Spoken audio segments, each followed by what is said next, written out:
नमस्कार दोस्तों, आज की ताजा खबर। मिराज 2000 को अपग्रेड कर बनाया गया काल का नया अवतार, पुराना होकर भी राफेल को टक्कर।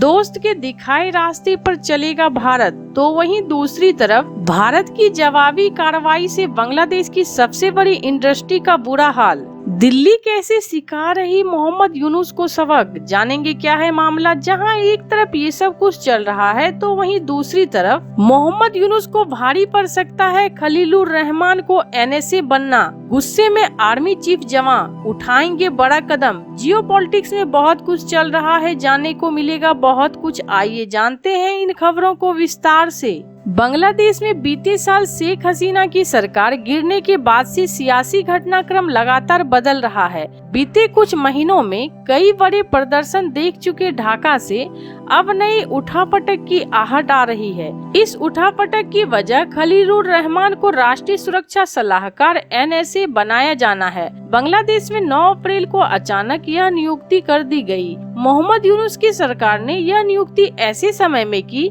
जब आर्मी चीफ वकार उज जमा देश से बाहर थे। जमा इस नियुक्ति से नाराज बताए जा रहे हैं। ऐसे में ढाका में टकराव बढ़ेगा और मोहम्मद यूनुस को भी आर्मी चीफ के गुस्से का सामना करना पड़ सकता है। कुछ रिपोर्ट के मुताबिक खलीलुर रहमान की नियुक्ति के बाद सेना प्रमुख जनरल वकार जमा के साथ उनके संबंधों को लेकर कई सवाल है। रहमान पहले ही रोहिंग्या मुद्दे और प्राथमिकता मामले के उच्च प्रतिनिधि के हैं। एक साथ 2 महत्वपूर्ण पद मिलने से उनकी ताकत बढ़ गई है। ऐसे में उनका जनरल जमा के साथ टकराव हो सकता है। जनरल जमा देश के बाहरी और आंतरिक सुरक्षा के कर्ता धर्ता है। जमा जब रूस और क्रोएशिया के दौरे पर थे, तो उनकी अनुपस्थिति में मोहम्मद यूनुस के नेतृत्व वाली अंतरिम सरकार ने रहमान की नियुक्ति पर अचानक फैसला ले लिया। कुछ विश्लेषकों का कहना है कि रहमान के एनएसए बनने से सेना प्रमुख के साथ उनका टकराव होना तय है। रहमान के पास अमेरिका का पासपोर्ट है और वह वाशिंगटन में काफी समय गुजारते हैं। सुप्रीम कोर्ट के वकील मेजर सरवर हुसैन का कहना है कि यूनुस सरकार का यह कदम खलीलुर रहमान को भारत के अजीत डोभाल की तरफ पेश करने की कोशिश लगती है। हुसैन ने कहा, यूनुस के दिमाग में शायद रहमान और जनरल जमा के बीच शक्ति संतुलन बनाने का विचार रहा होगा, लेकिन इस नियुक्ति रद्द किया जाना चाहिए। बांग्लादेश के राष्ट्रीय सुरक्षा सलाहकार का पद किसी पूर्व सेना अधिकारी या अनुभवी वरिष्ठ राजनयिक को दिया जाना चाहिए। मुझे नहीं लगता कि रहमान इस सीनियर पद के लिए सही शख्स है। तो वहीं दूसरी तरफ मोहम्मद यूनुस के बड़बोलेपन ने भारत और बांग्लादेश के बीच के संबंध काफी खराब कर दिए हैं। बांग्लादेश की तरफ से पिछले साल अगस्त के बाद से भारत के खिलाफ काफी कुछ कहे गए हैं। भारत के खिलाफ कई फैसले लिए गए हैं और अब बारी भारत की है। भारत के एक फैसले से बांग्लादेश की सबसे बड़ी इंडस्ट्री टूट सकती है और हजारों लोग बेरोजगार हो सकते हैं। भारत ने पिछले हफ्ते पहली बार सख्त फैसला लेते हुए बांग्लादेश को दी गई ट्रांसशिपमेंट सुविधा वापस ले ली है। ट्रांसशिपमेंट सुविधा के जरिए बांग्लादेश भारत के रास्ते मिडिल ईस्ट, यूरोप, नेपाल और भूटान जैसे देशों के साथ कारोबार करता था। हालांकि भारतीय विदेश मंत्रालय ने तर्क दिया है कि ये फैसला इसलिए लिया गया क्योंकि इससे भारतीय बंदरगाहों और एयरपोर्ट पर ऑपरेशन दिक्कतें आ रही थी। कुछ रिपोर्ट के मुताबिक भारत की ट्रांसशिपमेंट सुविधा वापस लिए जाने का देश पर असर पड़ना शुरू हो गया है। सबसे ज्यादा प्रभावित बांग्लादेश की गारमेंट इंडस्ट्री है। गारमेंट इंडस्ट्री बांग्लादेश की सबसे महत्वपूर्ण इंडस्ट्री और लाखों लोग इससे जुड़े हुए हैं। बांग्लादेश के कारोबारी पश्चिमी देशों के तेज डिलीवरी देने के लिए काफी ज्यादा मूल्य वाले भारतीय सुविधाओं का इस्तेमाल करते थे। इसके लिए उन्हें एक्स्ट्रा चार्ज नहीं देना होता था।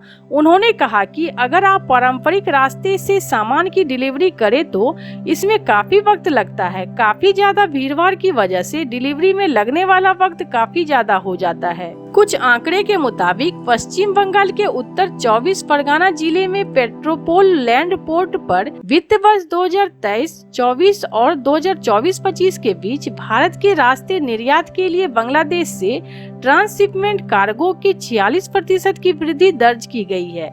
ऐसा माना जा रहा है कि नई दिल्ली का ये कदम मोहम्मद यूनुस के नेतृत्व वाली अंतरिम सरकार के बढ़ते भारत विरोधी रुख के खिलाफ एक प्रतिशोध है। हाल ही में चीन की अपना 4 दिवसीय यात्रा के दौरान मोहम्मद यूनुस ने पूर्वोत्तर भारत को एक भूमि से घिरा हुआ क्षेत्र बताया था और कहा था कि वो पूरे क्षेत्र समुद्री पहुंच के लिए बांग्लादेश पर निर्भर है। उन्होंने बांग्लादेश के गार्जियन ऑफ सी बताया था और चीन को भारत के चिकन स्नेक के पास कारोबार का विस्तार करने का ऑफर दिया था, जिसके बाद भारत की तरफ से विदेश मंत्री एस जयशंकर ने तीखा जवाब देते हुए बिश्केक शिखर सम्मेलन के दौरान कहा था कि भारत की 6,500 किलोमीटर लंबी तटरेखा और बंगाल की खाड़ी में सबसे बड़ी है। जयशंकर ने एक बयान में कहा कि भारत न सिर्फ 5 बिश्केक सदस्यों के साथ सीमा साझा करता है, बल्कि उनमें से अधिकांश को जोड़ता है, बल्कि भारतीय उपमहाद्वीप और आसियान के बीच भी काफी हद तक संपर्क प्रदान करता है। हमारा पूर्वोत्तर क्षेत्र विशेष रूप से बिश्केक के लिए संपर्क केंद्र के रूप में उभर रहा है, जहां सड़कों, रेलवे, जलमार्गों, ग्रिडों और पाइपलाइनों की असंख्य नेटवर्क है। भारत बांग्लादेश का दूसरा सबसे बड़ा व्यापारिक साझेदार है और 8 बिलियन अमेरिकी डॉलर के डेवलपमेंट पोर्टफोलियो के साथ सबसे प्रमुख विकास साझेदार है। ढाका अपने विकास और आजीविका के लिए काफी हद तक विदेशी फंड पर निर्भर है, लेकिन बांग्लादेश में भारत विरोधी भावनाएं बढ़ने के बाद दिल्ली ने सीमा को काफी सख्त कर दिया है। कई सीमाएं बंद हो गई है, लिहाजा दोनों देशों के बीच होने वाले आसान कारोबार में मुश्किलें आ चुकी है, जिससे व्यापार में गिरावट दर्ज की गई है। इसके अलावा दोनों देशों के बीच संपर्क बढ़ाने के मकसद शुरू किए गए कई परियोजनाओं को भी रोक दिया गया है।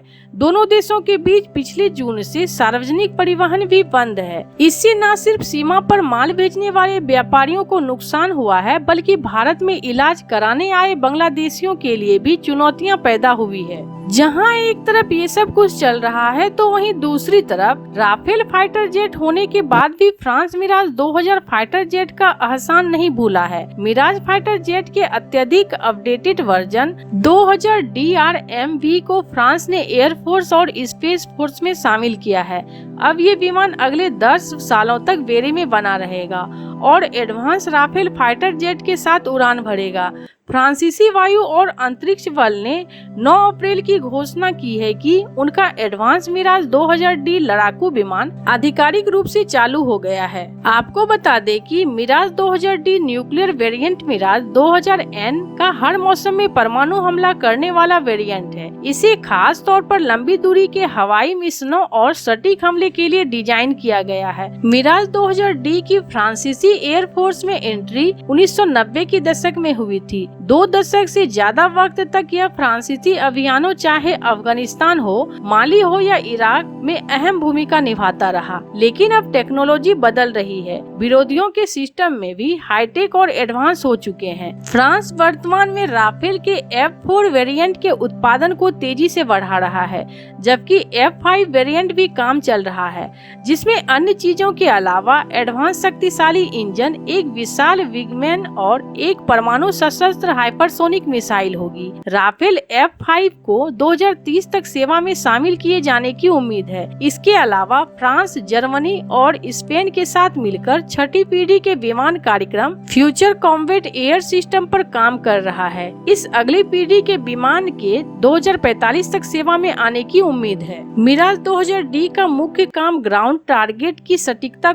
से खत्म करना है। इस अपग्रेड के बाद से स्कैल्प EG जैसी स्टैंड ऑफ क्रूज मिसाइलों को अपने साथ लेकर उड़ान भर सकता है, जिसकी रेंज 500 किलोमीटर से ज्यादा है।